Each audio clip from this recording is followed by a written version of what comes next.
This should be everyone's goal, to someday be able to live from the income of your personal resources.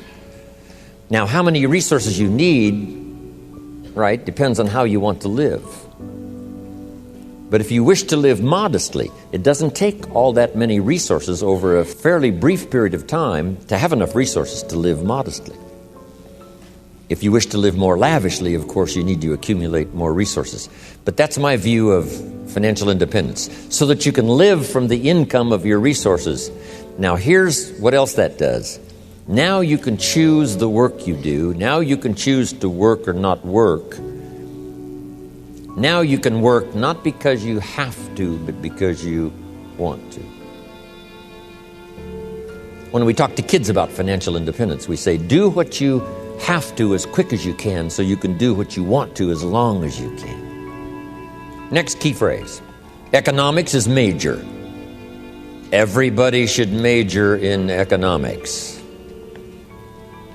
because it's such a vital part of your life. A paycheck is so vital because, first of all, it provides for you and the family's survival. Second, it provides for the opportunity of success. Some people feel we shouldn't spend that much time talking about money, but we really should. Someone says, well, money is the root of all evil. Not true. Here's what it really says. The love of money is the root of all evil. And I'm sure everyone here has dispensed with the idea of falling in love with money because that serves no purpose. Here's what's noble, what money can do. The projects it can support, the relief from debt it can create, building a financial wall around your family nothing can get through. So economics is major. The key, of course, is what you do with it. If you earn a lot, you should give a lot. Key phrase from antiquity, here's what it says. If you've been given much, now much is required. If you've been given great responsibility, much is required. If you've been given much wealth, now much is required. Everyone has to solve this about the money to go for.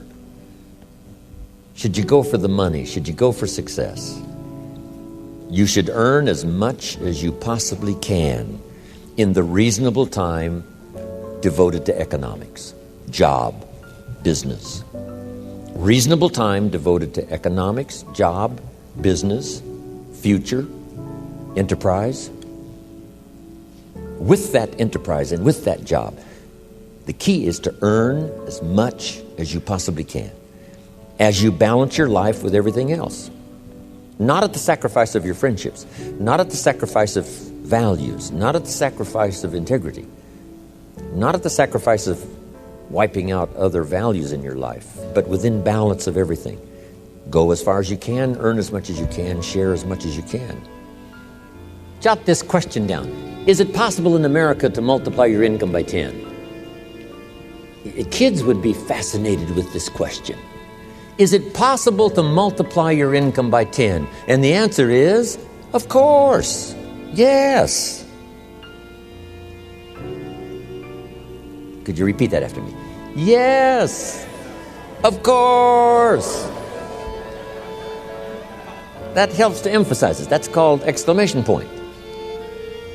And kids with wide eyes will say, is that right? Can you start at the bottom and someday multiply your income by 10? The answer is, of course, of course, of course. Now, if you multiplied it by 10, can you think of anybody that makes $500 an hour?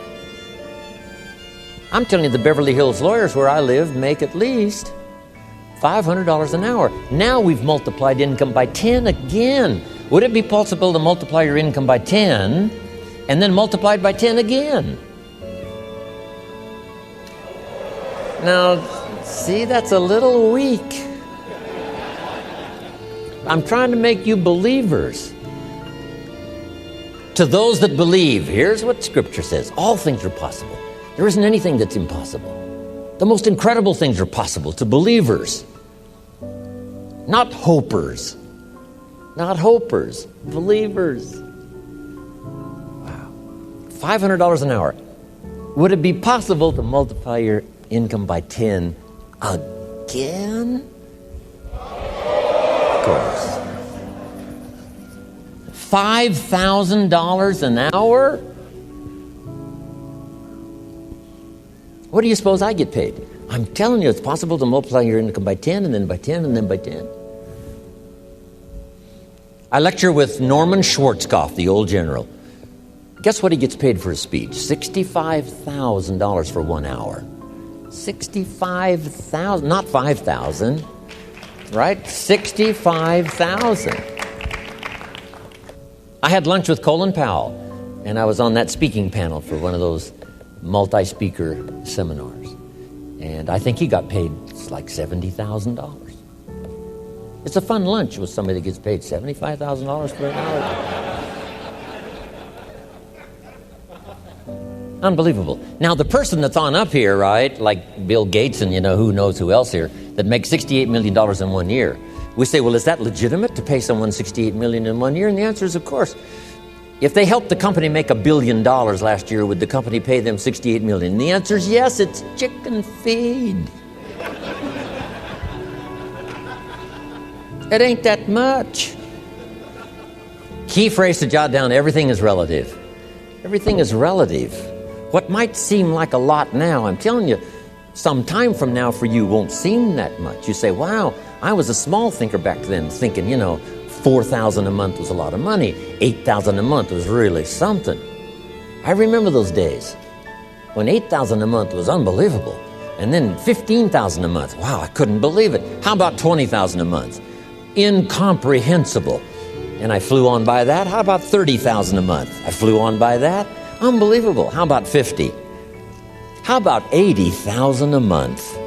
I remember when I went right on by. It was incredible.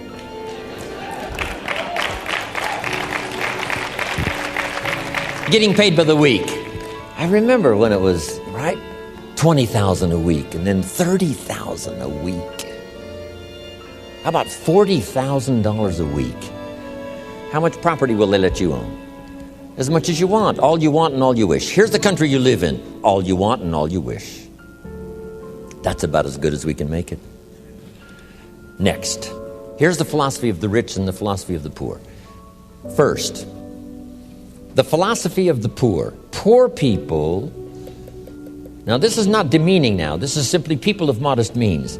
People of modest means tend to spend their money and invest what's left. If they have anything left over, they might save it or invest it. That's the philosophy, the poor philosophy. To spend your money, save what's left. Here's the philosophy of the rich.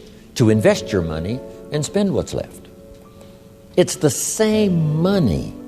It's just a different attitude and a different philosophy. Either spend your money, save what's left, or invest your money, spend what's left. Now here certainly is the better philosophy. To invest your money and spend what's left. I say figure out what you think is best for you and try that. Part of it's a matter of age. At my age now, you make more conservative investments. Younger, you make bolder investments that could pay big dividends if it cashed in well.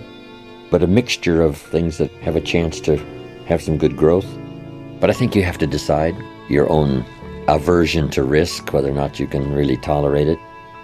I remember when those discoveries started coming out, if you paid off your home in 15 years instead of 30, by adding one more payment a year, some simple plan, you saved more than the price of the house.